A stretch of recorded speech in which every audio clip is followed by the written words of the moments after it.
You know, as light as that music is and as fun as that music is, this is serious discussions that we have on the show. Ending the stigma together. And that's my mission, and that's this journey we're on. And the way I'm going to go about that is I'm going to bring on really smart people who have lived experience, who have work experience, who have the knowledge, because I'm not coming at this with me saying I know this, because I don't know it. I'm just here to answer questions, excuse me. I'm here to ask questions and have an open dialogue. And I believe this is a journey. I believe this is a campaign that I am on with my friends. And I know there's going to be people on this show who I've never met before. So I look forward to seeing you all in the future. And if you are watching this show and you found it somehow on the internet, reach out to me. For now, send me an email, tommyd@philanthropyinfocus.com, PHOCUS, and that's how we'll start to connect. But you have answers. We all have answers. Let's get together and figure this thing out. I'm sure there's going to be an event. We're going to put everybody in a room together. We're going to have these dialogues. But for now, we got T-shirts, man, and we got coffee mugs, and we got conversation, and that's what we're going to do. Jeff McQueen is here with me today, Mental Health Association, Nassau County, Executive Director. What's up, man? Thank you for being here. No, thank you for having me. We only know each other like a year, man, but I feel kindred spirits, man. Definitely. Right before we got started, you said, Tommy D, I'm going to answer honestly, openly. We're going to have dialogue, and hopefully we're going to make change, and we're going to make the world better, right? And that's all I can ask for. That's it. And that's all I think we should be shooting for, right? I think as we know better, we do better. 100%. Now listen, first things first. When you got here, I didn't have a hat on. Then I see you with this Yankee hat on. So I went to my car and I got a Met hat. It's not going to make your team any better. You said to me, I'm running out to the car and I go, I'm going to put my Met hat on. You're yelling, it ain't going to make your team any better. So that's friendship right there. But that's okay. That's how we get started. That's it. So what can we say? Look, when I was talking to you earlier today, we were texting and stuff like that. And, you know, I thought, why don't we just start with, give me a quick 25, 30 seconds on the Mental Health Association, Nassau County, and then where were you today? What were you doing today? How about that? Okay, so the Mental Health Association of Nassau County is a behavioral health organization. We've been in the community, this is our 72nd year. And so we've been in the community in Nassau County for 72 years, trying to work on our community's impact and experience with trauma, right? And so we do that in a variety of ways. We provide all 3 levels of housing, CR, ATP, supported. We work with veterans. We have day programs. We work with veterans. We do financial management. We've got about 32 different programs working to improve an individual's life and their experience with trauma. You know, a long time ago, maybe 2 years ago, I was interviewing somebody on my show, my other show, Philanthropy in Focus, where you've been a guest on my show. And this was, he's a veteran, and he was with an organization called Project Refit out of like the Philadelphia, South Jersey area. Really great guys, doing some really important work. And something he said during the show touched me about my own challenges. And I don't know what comment I made, but he goes, Tommy, your trauma is real. Just because you weren't in a forward zone, a combat zone, and you didn't experience what I experienced, he said, don't deny your trauma. And I don't know what I said in that conversation that took him in that direction, but that's real. Like what somebody's experiencing, that is real for them. And you know, in past episodes, there's a show we talk about compassion, and we talk about love, and we talk about connection and things like that. And the word that's coming up for me right now is acceptance, because you brought up trauma, you said that, and this is acceptance. I think we need to, and that's part of, for me, what ending this stigma is all about. Now, we're talking about people with SMI, serious mental illness. We're talking about people with mental health challenges. But trauma, man, that's real to that person. So I think, and you asked me, the other part of your question was also what was my day like today? What did I do today, right? And so I try to make it my business the last Friday of each month.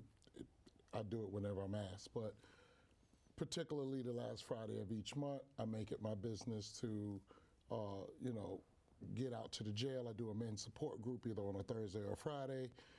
And I also try to make sure that I touch our unhoused community, right? So we have a lot of individuals on Long Island who are residentially insecure, they don't have anywhere to live, and they don't choose sheltering systems. Now, what's the problem with that? People will go, well, there's somewhere for them to live. Not necessarily. If all I have is in a backpack and you're telling me that where you're sending me is going to risk me having to fight to keep for what's in my backpack, stuff, I'll choose not to go. Right. That's a liability. That's a liability. That's all I have. Yeah. Right? And if I'm not this big guy or fighter or in that lifestyle, if I'm not about that life, then that means not only am I going to lose my stuff, but I'm going to get beat up. Right? And so what do I choose? I choose not to go to the shelter. I choose not to deal with that.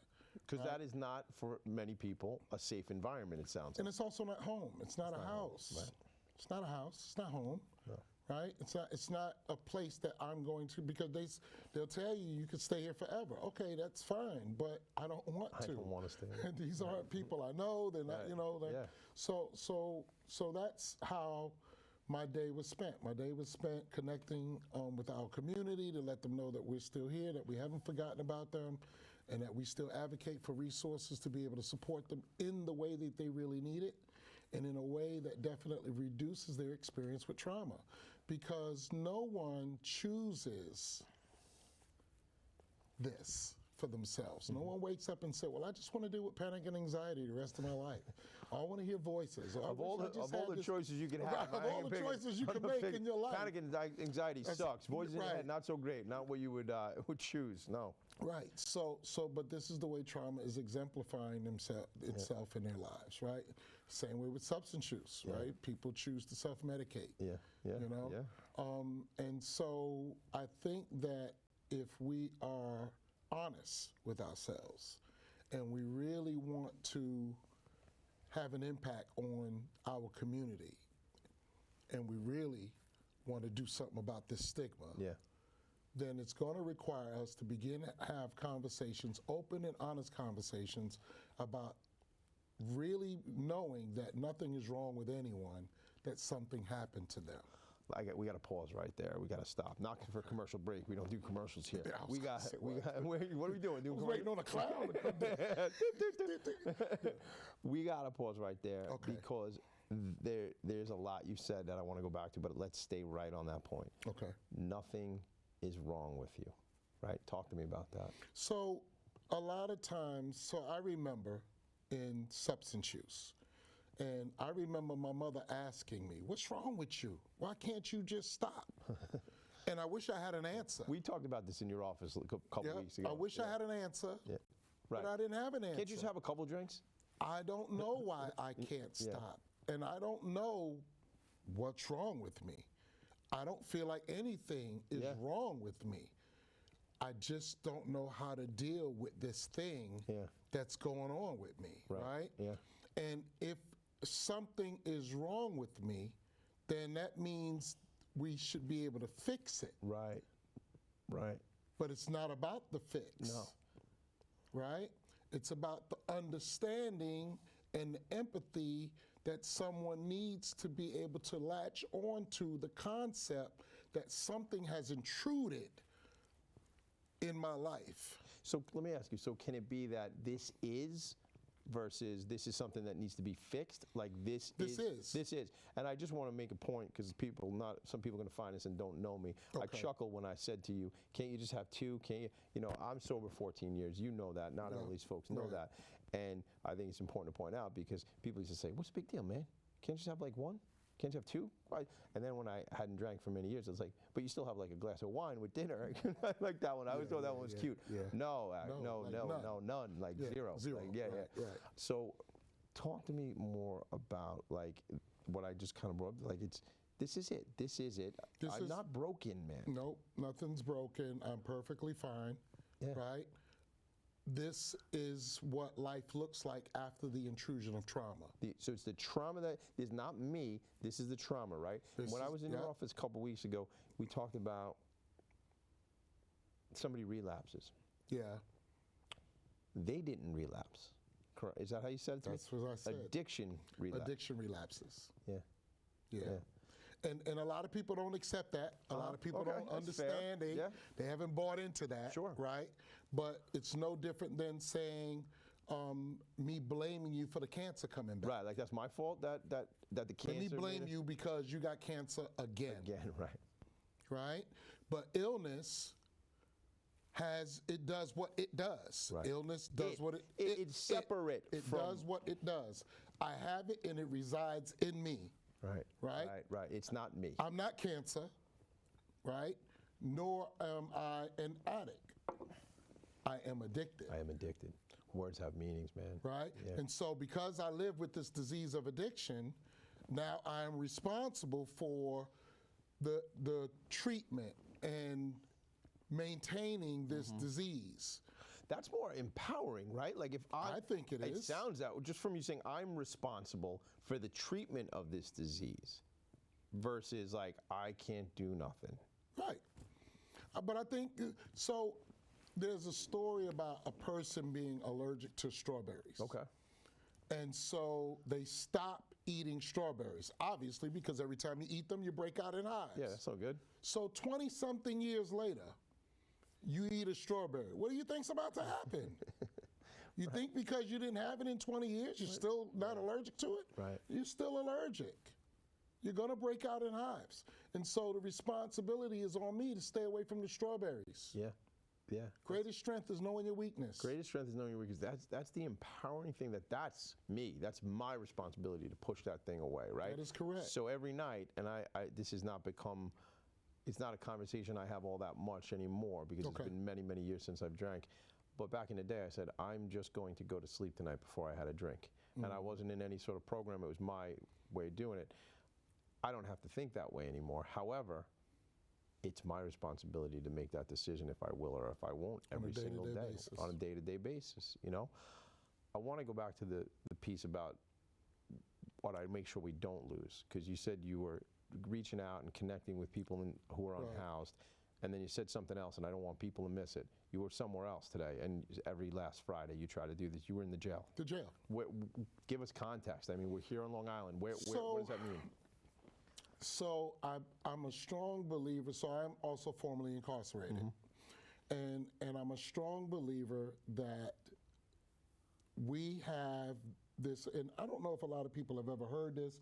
I was literally talking to a friend earlier about it and yesterday because of some stuff that she's encountering.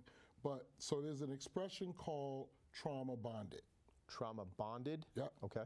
Now, we see this, or you'll hear a psychologist talk about this, when a victim of a kidnapping or where the kidnapper rapes them multiple times, where people are held in the basement for years or days, they become bonded. Connected to the attacker, to the assailant. To the assailant, right. Like Stockholm Syndrome, right? Yep. Yeah. Yep. And so there's no difference in this and when people become institutionalized. Tell me more. Because they become trauma bonded. Yeah. So I go to prison becomes what it was, it impacts my life the way it does. I go home and I can't function well. Because I'm used to that paradigm? Because I have gotten comfortable with that. I've become bonded to that experience. And so psychologically, I begin to act in ways that is going to get me to return because that was back to that environment.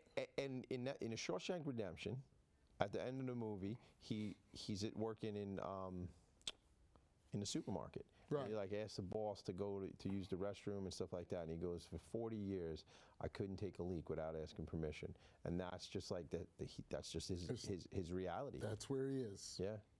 Right. Yeah. And so I go to the jail because it's easy for individuals to come there and bring spirituality and talk about God and faith.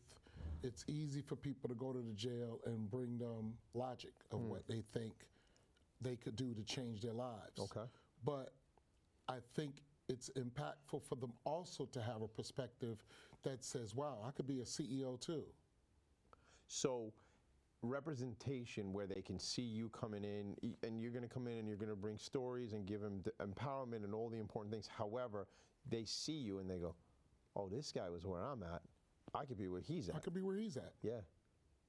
It's possible for me too. Sure. And this is why the therapeutic value of recovery works so much, because one person that's in the gutter will learn faster from someone who was in the gutter and is no longer in it. That's that whole peer thing, right? Like, That's exactly what it is. And if I haven't had that lived experience, I could tell you out of a textbook, I could tell you about studies, and I worked with so many other people who were in the same, but it's not, I didn't live it. I didn't live it. Yeah. And when you get to certain bumps in the road, I'm not quite sure what that's supposed to look like. And I don't know what that feels like, because I didn't have that. Right, but if I did, I can let you know that what you're experiencing is normal, right? And this is what I did to get past it. Will it work for you? I don't know, but I've given you some insight on what you could possibly look to do to get through it, right? Yeah. When a plane crashes, what do they look for? The black box. Why? To give them some data, what happened. Peers are the black box to the behavioral health system.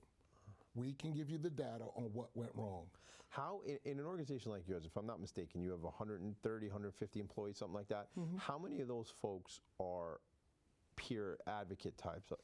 So that's a very interesting question, Tommy, because some will identify as being and kind of I am peers. right. So, I did this. So we probably have maybe 50 or so that work as peers, Sure.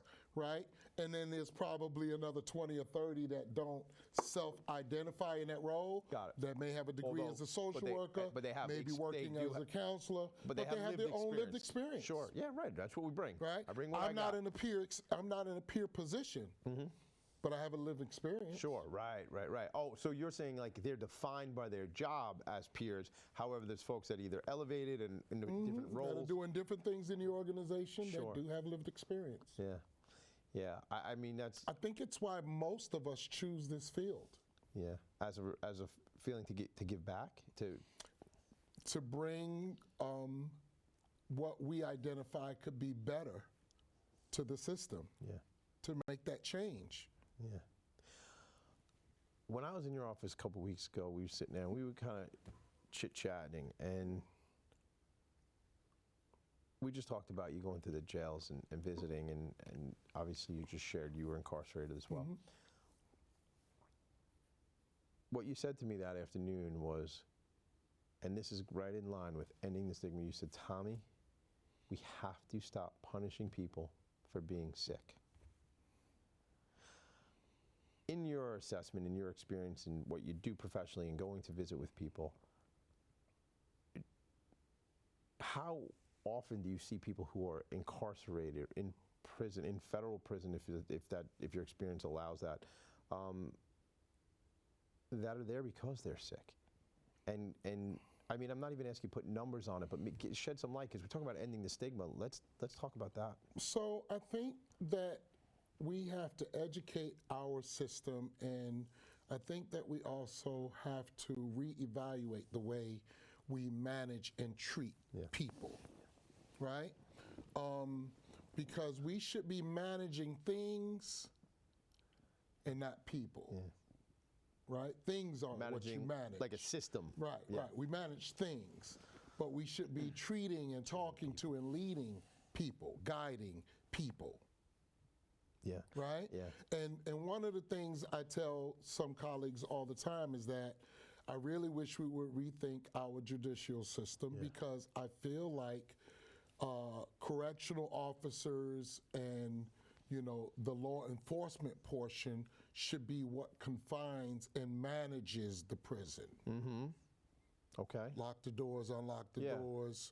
But that they shouldn't be the human engagement. The community-based organizations, the behavioral health system should be the ones treating the prison.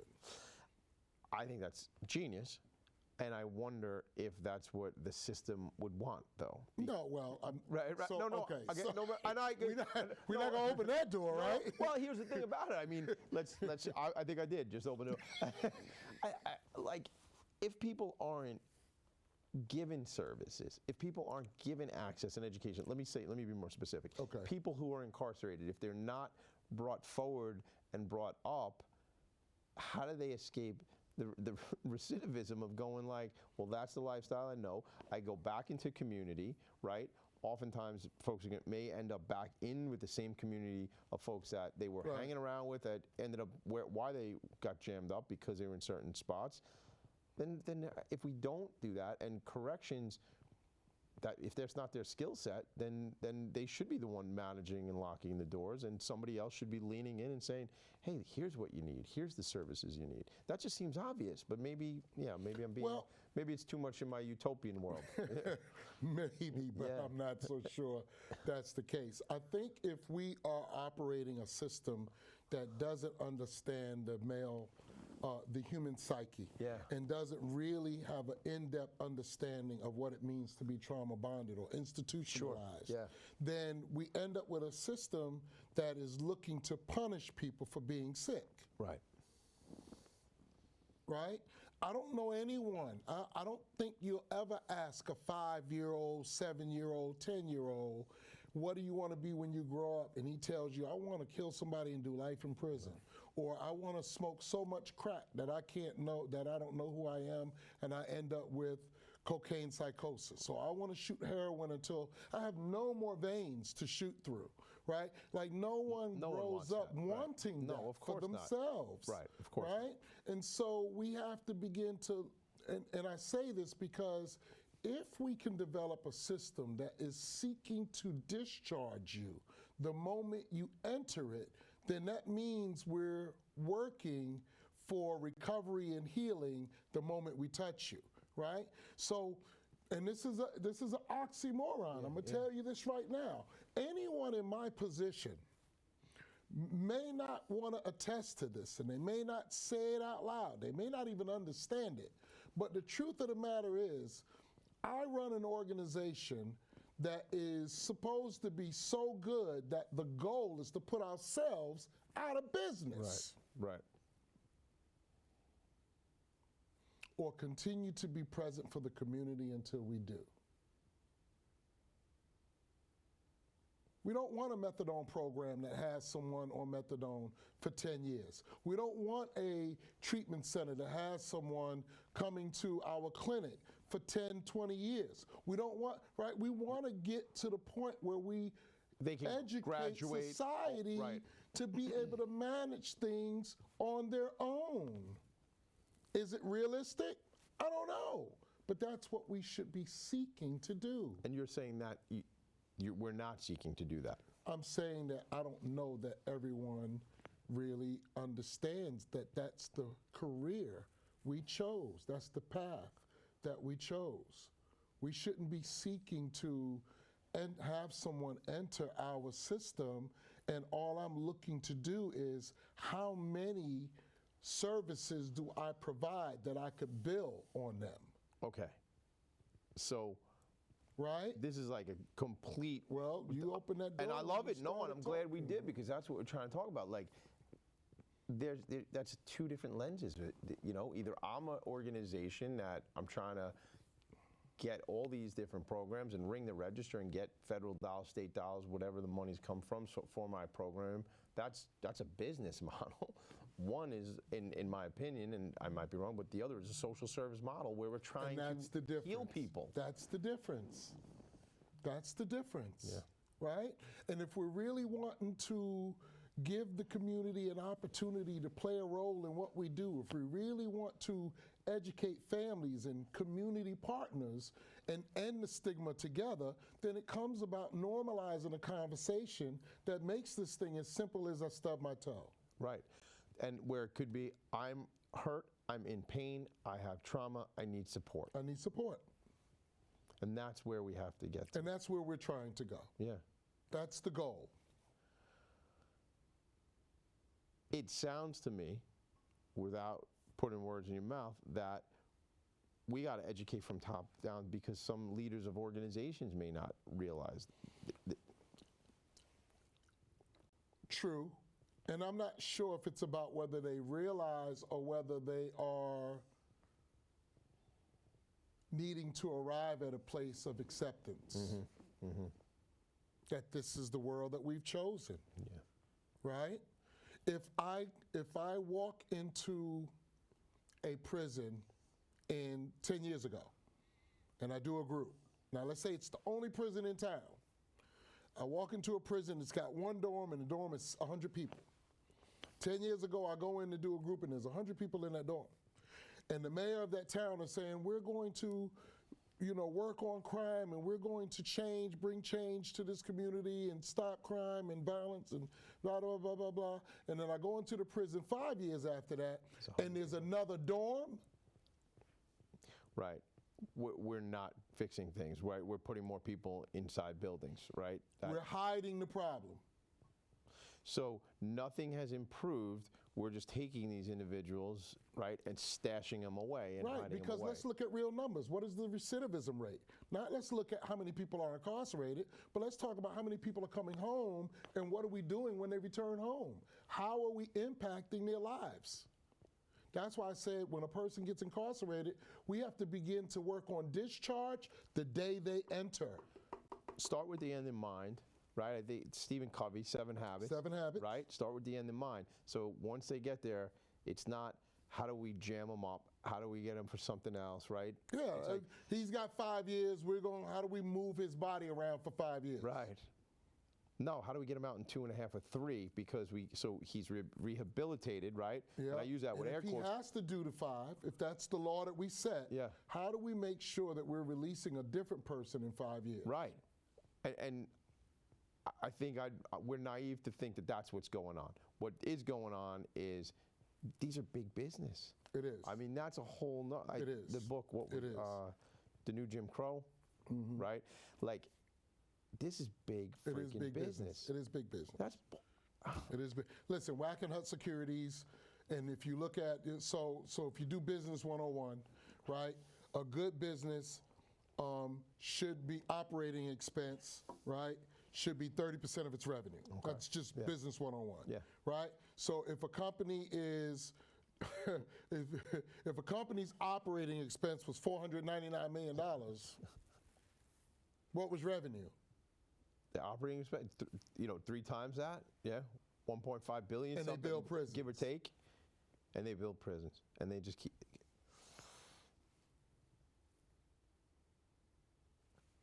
So what are we doing?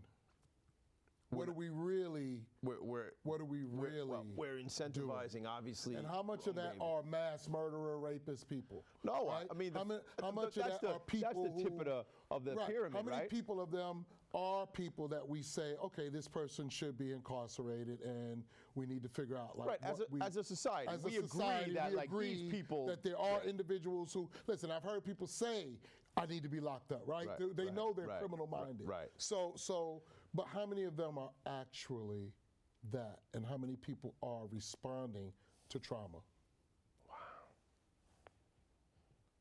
Do we know? I don't know. Do we do those?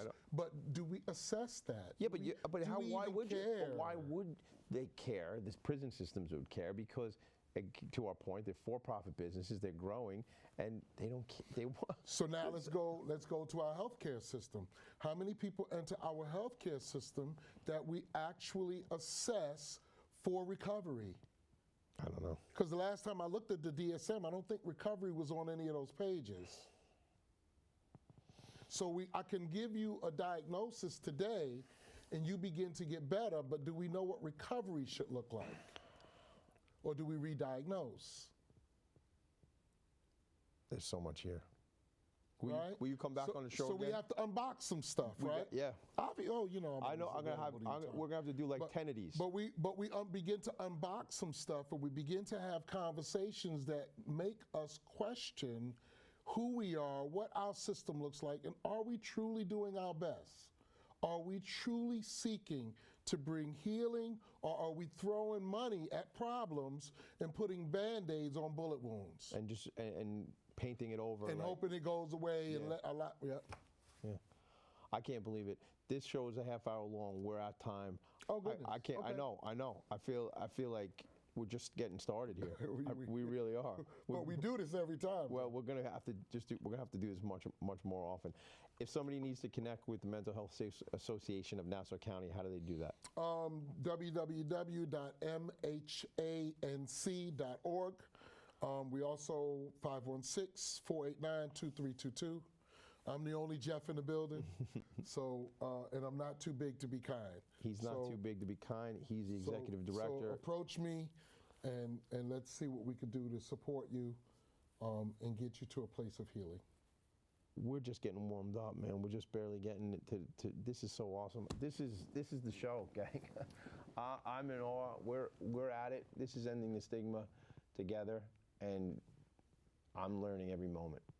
I'll talk to you later. Make it a great Beautiful day. stuff. Another In Focus production. Later.